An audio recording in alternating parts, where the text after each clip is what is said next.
అందరికీ షలం. ప్రార్థన.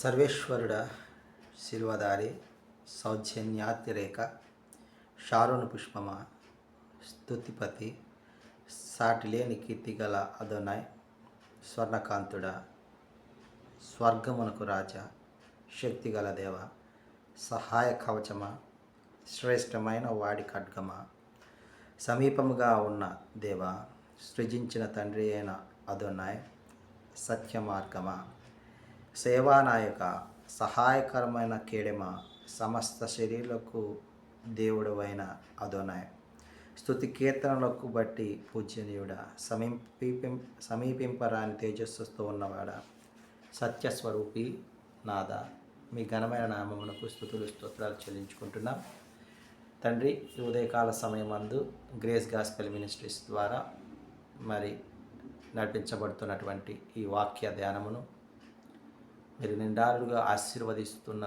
విధానం బట్టి మీకు స్తుతులు స్తోత్రాలు చెల్లించుకుంటున్నాం తండ్రి. తగ్గ జ్ఞానము మాకు అందిస్తూ ముందుకు నడిపిస్తున్న విధానం బట్టి మీకు వేలాది స్తుతులు స్తోత్రాలు చెల్లించుకుంటూ ఈ మా మనవులను మా రక్షకుడు విమోచకుడు విశ్వ మెస్సయ్య నామని అడిగి పొందుకుంటున్నాం తండ్రి. ఆమెన్.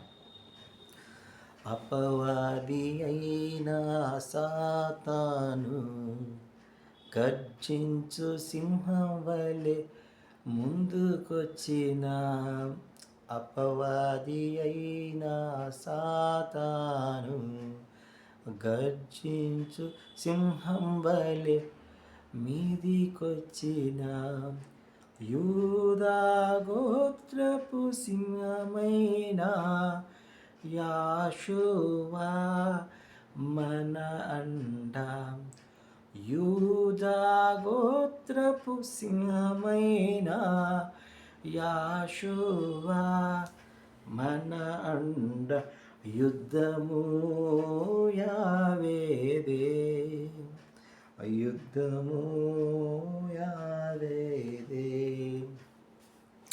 యుద్ధము యావేదే, యుద్ధము యావేదే. మొదటి దినవృత్తాంతాల గ్రంథము 28వ అధ్యాయాన్ని మనం ధ్యానించుకుంటూ ఉన్నాం.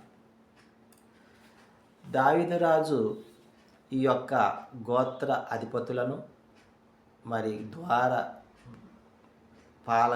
పాలకులను శతాధిపతులను ఇజ్రాయేల్ అందరినీ పిలిచి ఈ మాట సెలవిస్తూ ఉన్నాడు. నేను అదోనే వారి పాదపీఠముగా ఒక విశ్రమ స్థలమును, అంటే ఒక మందిరాన్ని కట్టాలని నేను నిర్ణయించుకున్నాను. ఆ విషయంలో అదోనే వారు నా యొక్క చేతులు రక్తాన్ని ఓడ్చినాయి కాబట్టి నువ్వు కట్టడానికి వీలు లేదని అనినప్పుడు, నేను మందిరం కట్టడానికి సమస్తము మరి చేకూర్చాను.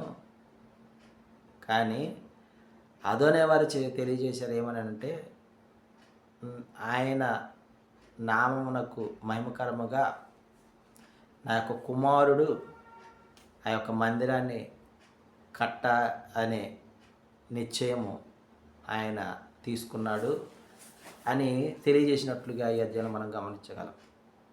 ఈ విషయము ఇజ్రాయేలీలందరి ఎదుట మరి దావీదు వారికి తెలియజేసినట్లుగా ఈ అధ్యాయం మనం గమనించగలం. అయితే మొదటిగా యోధా గోత్రమును ఎంచుకున్నారు. యోధా గోత్రమందు నా తండ్రి వంటి వారిని, నా తండ్రి ఇంటి వారి అందు నన్నును ఆయన ఏర్పాటు చేసుకున్నట్లుగా ఈ అధ్యాయంలో తెలియజేసినట్టుగా మనం చూస్తూ ఉన్నాం. అలా ఏర్పాటు చేసుకొని నన్ను రాజుగా నియమించాడు.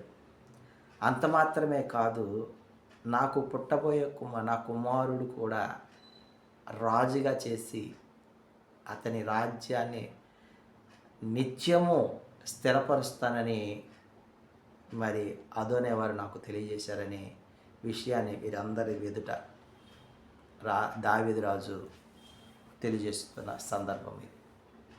ఆమేన్.